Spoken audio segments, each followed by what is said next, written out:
If You Need One, Start One by Clay A. Hello, my name is Clay, and I'm an alcoholic and a proud agnostic member of AA. Starting an agnostic meeting was always something that I loved to think about, but like the old elusive thought of putting down the drugs and alcohol, I never really thought it was something that I could do. Thankfully, I was wrong.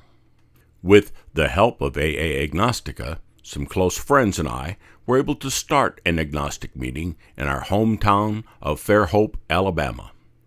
Starting this meeting has been one of the high points of my recovery.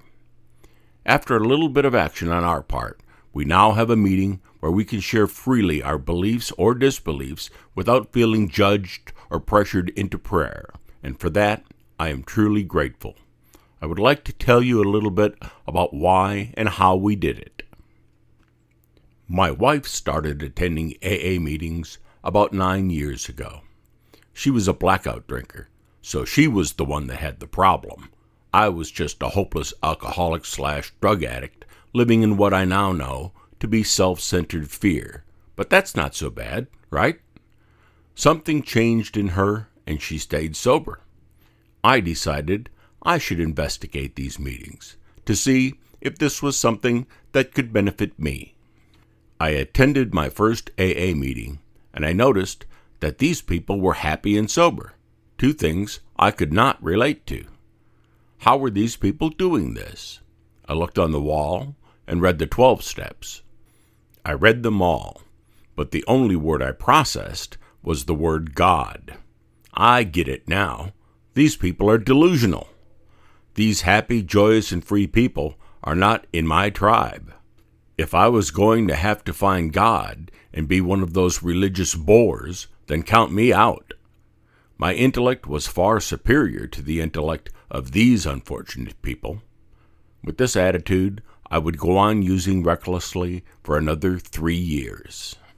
Those 3 years were some of the worst years of my life. But why? I had a beautiful and sober wife whose sobriety did not complement my using and drinking very well. I had 3 healthy kids and a good job. I made good money and seemed to have a great life. The problem was that I could find no joy in life unless I was loaded. I finally had enough. I was going to have to give the 12 steps a shot. I got a sponsor from home while I was away at my second stint at rehab. He was a big book guy, and he knew how to sponsor. We worked the steps as suggested in the book. After a year of multiple relapses, of which I must have picked up 20 beginner's chips, I kept coming back and finally found a stride. A fellowship grew around me, and for once in my adult life, I had true friends that would help me in any way. I began to know a life that I never thought possible, a life in which I was sober because I wanted to be.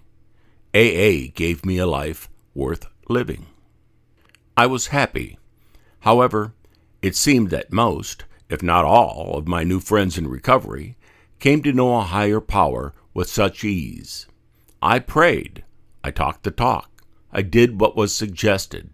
I tried the fake it till you make it technique. After 2 years of doing this and staying sober, the pink cloud lifted a bit, and I just felt like something was missing. I had not developed that conscious contact with God that everyone else seemed to have. I didn't feel that something out there was keeping me sober. I felt like the action and service that I was putting in, along with all of the amazing new relationships I had formed, was the real reason I was staying sober. I began to resent all of the God talk in the rooms. It was at this time when I first came across the AA Agnostica website. I started reading the stories and articles on the site, and I was amazed. This is my tribe. These are my people.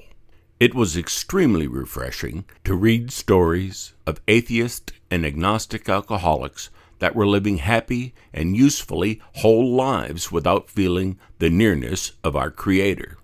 I saw there were agnostic meetings all over the world, and I thought, how lucky are they to live somewhere that offers agnostic AA meetings.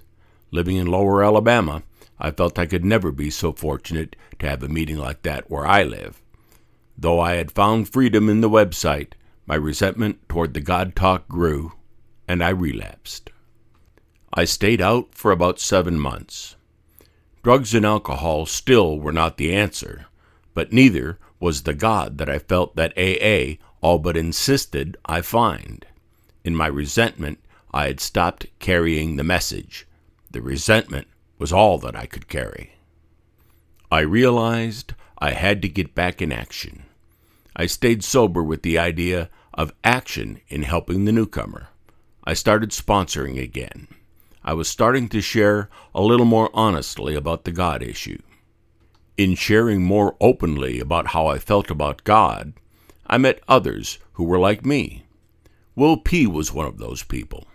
We could talk a good bit after meetings about the God part of the program and how great it would be to not have to be propositioned to say the Lord's Prayer after every meeting. I told Will about the AA Agnostica website and how much I loved it. I told him that there are meetings out there for agnostics and atheists in recovery, and how fortunate alcoholics are that actually have those meetings available to them. Almost joking one night, I told Will that we should start an agnostic meeting in our area, never really thinking that this was something that we could do in our area. Will took it from there.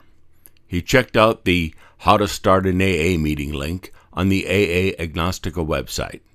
It was here that he discovered that Unitarian fellowships would sometimes be receptive to the idea of an agnostic AA meeting. Will then contacted the Unitarian Fellowship of Fairhope, and to our surprise, they offered to rent a space to conduct a meeting. We set the start date and began to announce it around our local AA community. The announcement met some resistance, but not near what we were expecting. Will made a website for the meeting and contacted AA Agnostica about adding the link to the website. That was such a surreal feeling for me to see that link on the very website that gave me the strength to open up in the rooms of Alcoholics Anonymous. I used to look at all of those links just wishing that a meeting would pop up there closer to my area. Now there was, and it wasn't just close, it was 2 miles away from my house. We looked through several agnostic meeting formats online and cherry-picked what worked for us. We decided to start our meeting with a moment of silent meditation, followed by the agnostic AA preamble that we found in the Beyond Belief meeting format.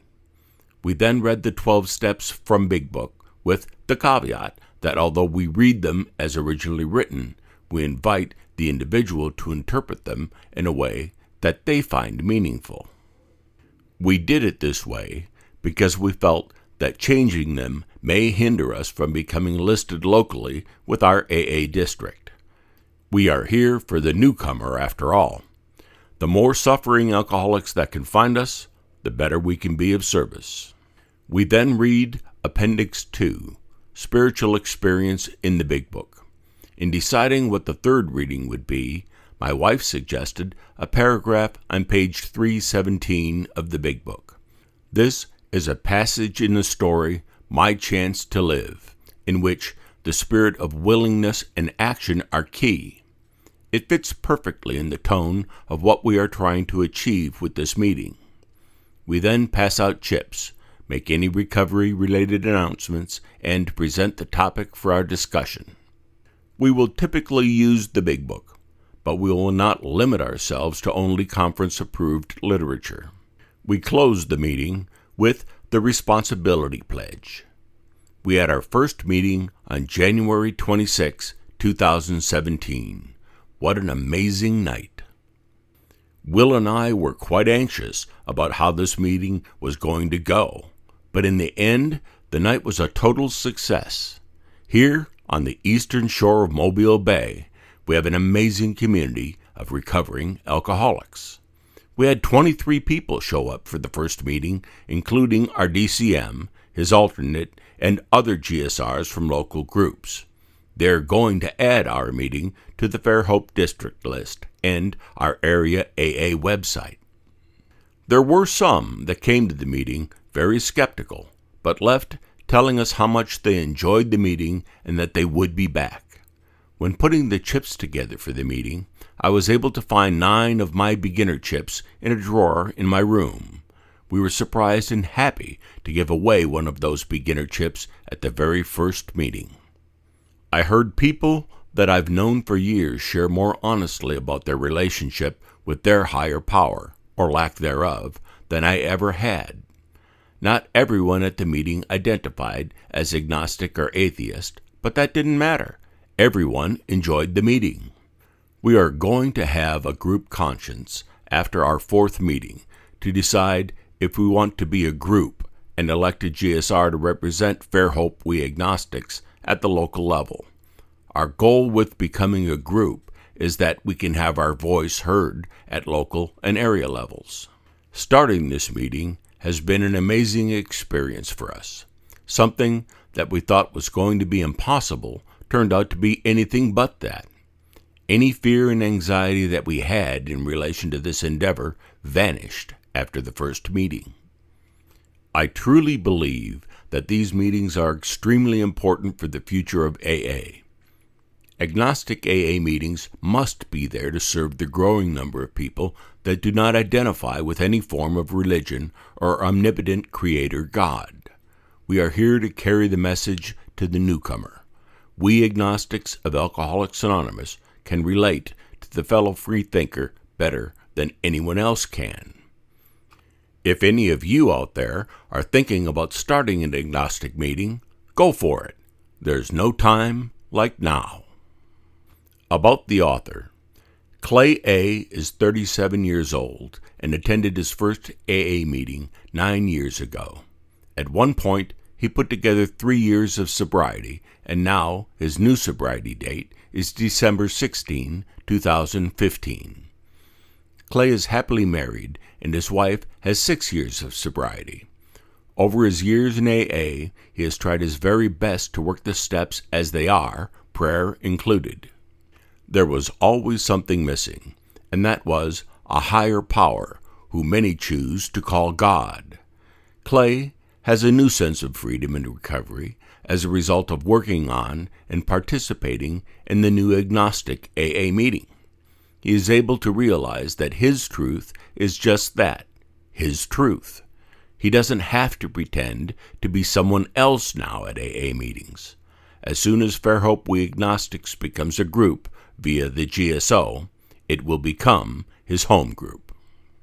For the original print version of this article, If You Need One, Start One by Clay A., which contains clickable hyperlinks to references throughout the article, just search for If You Need One, Start One on the website aagnostica.org, dated February 9, 2017.